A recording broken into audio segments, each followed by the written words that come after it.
अनेकांचं म्हणणं आहे खूप उशीर झाला, सगळ्या गोष्टी आहेत, परंतु हे सगळी मंडळी जी आलेली आहे की डोळ्यात एक कारखाना पुन्हा सुरू करावा हे स्वप्न पाहून आलेली आहे आणि हे स्वप्न पूर्ण झालं पाहिजे आणि ते होणार आहे.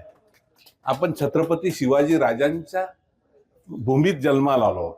भंगाड़े गोल्ड की इस खूबसूरती को देखिए, इसकी कारीगरी सचमुच बेमिसाल है। आज ही आइए और अपनी पसंद चुनिए। ये सिर्फ गहना नहीं, आपका गौरव है। शिवाजी राजांनी पहिला किल्ला जिंकला तोरणा. कशाने जिंकला? कुठले शस्त्र होते?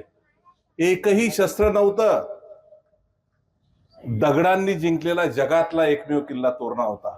आज तुमच्या हातात दगड आहेत, तुम्ही ह्या पुढाऱ्याला भेटू त्या पुढाऱ्याला भेटू, सामाजिक ताकद उभी करा, सगळ्या गोष्टी होतील. एकीकडे गोंडखेल न सुरू झालेला कारखान्याला पैसे भेटतात. जो कारखाना 23 वर्ष महाराष्ट्रात दिमागानं सुरू होता तो बंद का पडला आपल्याला त्याच्याकडे जायचं नाही. पण हा जिल्हा सहकाराची पंढरी मानली जायची. मोठमोठी मंडळी प्रल्हादराव पाटील साहेबांपासून जे.एस. अप्पांपासून तर आजपर्यंत के.एम. बापू मंत्रिमंडळात होते, पण एक स्वप्न पाहिलं या परिसरात पाणी आलं पाहिजे, या परिसरात कारखाना सुरू झाला पाहिजे. असे अनेक मान्यवर मंडळींनी सगळं उभं केलेलं आहे. त्यांनी स्वप्न पाहिलं होतं की माझी भावी पिढी अत्यंत समृद्ध असली पाहिजे. परंतु दुर्दैवानं आम्ही उद्ध्वस्त झालो आहोत. पण उद्ध्वस्त झालो म्हणून उठायचं नाही का? तर पुन्हा उठावं लागणार आहे. हा सहकारी मी का सांगितलं की समृद्ध सहकार हा जिल्हा होता. पुन्हा जर सुदैवानं तुमच्या सगळ्यांच्या आशीर्वादानं मेहनतीनं हा कारखाना उभा राहिला तर या जिल्ह्यातली सहकार चळवळ पुन्हा समृद्ध होणार आहे. बँक शेतकऱ्यांची आहे. मला बरेच मान्यवर म्हणले मागच्या वेळेस मी बोललो होतो, हे सगळे म्हणे आम्ही आत्मदान करू नाही, आम्ही शिवाजी राजांचे वारस आहोत. आत्महत्येसाठी किंवा आत्मदान करण्यासाठी जन्माला नाही आलो. आम्ही जन्माला आलो आम्हाला स्वतंत्र अस्तित्व निर्माण करण्यासाठी. या कारखान्याचं अस्तित्व आज संख्येनं कमी असतील, निळकंठ पाटील साहेब असतील, सगळी मंडळी जीवापाड प्रेम मेहनत करताय या गोष्टीला. एका दिवसात तुम्ही 22-23 वर्ष 26 वर्ष शांत राहिला जगदीश दादा. सुरुवात झाली की नाही कुठेतरी हा माझा परिसर, अरे या परिसराला गिरणासारखं तुम्हाला, गिरणा तुमच्या शेजारी आहे. जी गिरणा आम्ही अडवू शकलो नाही म्हणून गुजरात समृद्ध झालेला आहे.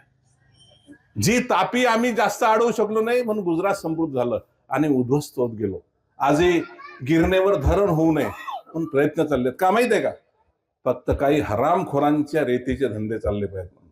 हे तुम्ही शेतकरी आहात, ती गिरणा उद्या उद्ध्वस्त झाली तर हा परिसर वाळवंट होणार आहे. याचं सुद्धा चिंतन करण्याची गरज आहे. म्हणून तुम्हाला सांगतो की कारखाना आज सगळी मान्यवर मंडळी इथे आहे आणि सगळे ज्येष्ठ मंडळी आहे ज्यांनी हे वैभव सगळं पाहिलं आहे. पुन्हा यांच्या डोळ्यासमोर लवकर वैभव येईल. साहेब हरायचंच नाही, कारखाना सुरूच होणार आहे. करू आपण करू, काय करता येईल ते. मी बोलून दाखवत नाही. मी निळकंठ पाटील साहेबांच्या संपर्कात आहे. आमचे संघटनेच्या वतीने आम्ही काय काय करतोय. पुण्या मुंबईत काही मंडळींच्या भेटी घेतो आहोत, काही अधिकाऱ्यांच्या भेटी घेतो आहोत, केंद्रातल्या काही मंडळींच्या भेटी घेतो आहोत. या सगळ्या मंडळीवर प्रेशर आणलं पाहिजे. मध्यंतरी आपली ती सभा झाल्यानंतर बँकेच्या उपाध्यक्षांनी जाहीर तर केलं ना, त्यांचे आभार मानले पाहिजे. त्यांचे वडील सहकारांना मोठे व्यक्तिमत्वाची मनाबा, त्यांना बोलवा, आपण सगळे जाऊ त्यांना भेटायला. असू दे, ते मोठे आहेत ना, त्यांना मोठेपणा दिला पाहिजे. परंतु हे मोठेपणा देऊन पुन्हा आमची नवीन पिढी आम्ही झेंझिंच्या गप्पा करतो कशासाठी? त्या मुलांच्या डोळ्यात एक स्वप्न आहे काहीतरी चांगलं घडण्याचं. इथल्या मुलांच्या डोळ्यात एक स्वप्न आहे, ते स्वप्न पूर्ण करण्यासाठी आपल्याला काम करायचं आहे. आज मध्ये कोणतरी बोललं ऊसाचे एवढे भाव यांनी दिले. अहो या देशामध्ये लाकूड 3,000 रुपये क्विंटल विकला जात साहेब, आणि ज्या ऊसापासून काय काय नाही बनणार. आता ते इथेनॉलचे विषय आले. तो ऊस आहे तो सगळ्यांना श्रीमंती देणार आहे, वैभव देणार आहे, प्रगती देणार आहे. या सगळ्या गोष्टी उभ्या करण्यासाठी गिरणामाई आहे, हे अंजनी धरण झालेलं आहे, सगळी मुबलकता आहे. आता फक्त तुमची इच्छाशक्ती जागृत करण्याची, या तालुक्याची, या परिसराची इच्छाशक्ती. पुढारी येत नसेल त्यांच्या घरी जाऊ आणि सांगू आमचे मत कशासाठी. हे जा विचारले पाहिजेत. ते आमचे कोणते दुश्मन नाही, कोणत्या बँकेचे चेअरमन आमचे दुश्मन नाही. बँकेचे चेअरमनचे पिताश्री तर इथं या वैभवावर त्यांचाही वाटा होता. त्यांनी तो विचार करायला पाहिजे होता की माझे वडील इथे होते, मी हा कारखाना सुरू करून दाखवेल. अहो बँक शेकडो कोटीचा भ्रष्टाचार झालेली बँक आहे ती, आणि 18 कोटीसाठी तुम्ही हा कारखाना विकायला निघता. असे होतं का म्हणे. त्यांना म्हणा तुम्ही सगळ्यांना, तुम्ही नेतृत्व करा ना.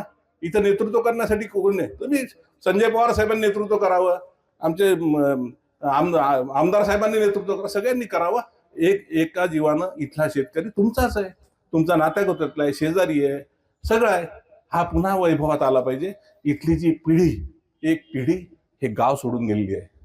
पुण्या मुंबईत उद्ध्वस्त उघड्या डोळ्यांनी ते पाहतात सगळे. ती पुन्हा पिढी परत आली पाहिजे, पुन्हा वैभव आलं पाहिजे, श्रीमंती आली पाहिजे. यासाठी कारखाना सुरू झाला पाहिजे. त्यासाठी आम्ही सोबत आहोत. आताच नाही, मी मागे सांगितलं कुठल्या आंदोलनात आम्ही जाऊ. रमेश भाऊ आहेत, जगदीश दादा आहेत, हे सगळे आमची जुने मित्रमंडळी आहे.